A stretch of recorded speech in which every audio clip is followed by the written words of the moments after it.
ఏంటంటే హైదరాబాదులో కొనుగోళ్లు తగ్గిపోయినాయి, ఇళ్ల కొనుగోళ్లు తగ్గిపోయినాయి. మొన్ననే డేటాతో సహా బయటకు వచ్చినటువంటి అంశం ఏది, ఎందుకని తగ్గిపోయినాయి? హైడ్రా ఇంపాక్ట్. అమ్మబోతే అడవి కొనబోతే కొరివి అంటారు, అలాంటి సిచ్యుయేషన్. ఇల్లు కట్టి చూడు పెళ్లి చేసి చూడు అంటారు. అక్కడ ఇల్లు కట్టాలన్నా భయమే, ఇల్లు కొనాలన్నా భయమే.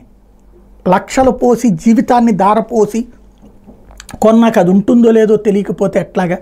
అలాగే ఉన్నవి కూలినటువంటి వాళ్ళ కంట తడి హైదరాబాద్ని వెంటాడుతుంది. దానివలన రిజిస్ట్రేషన్లు డౌన్ అయినాయి. దేశంలో డౌన్ అయిన వాటిలో హైదరాబాద్ ప్రధానంగా కనబడింది కొనుగోళ్లలో.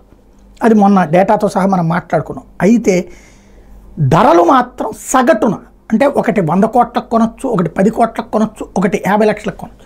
ఈ లెక్కను చూస్తే సగటున 3% ధరలు పెరిగినాయి హైదరాబాద్ ఇళ్లకు సంబంధించి. ఇది క్రెడాయి తాజాగా చెప్తున్నటువంటి లెక్క. అంటే కొనేవాళ్ళు తక్కువ ఉన్నారు కానీ రేట్లు మాత్రం ఎక్కువ ఉన్నాయి అన్నటువంటి కోణాన్ని ప్రొజెక్ట్ చేస్తుంది.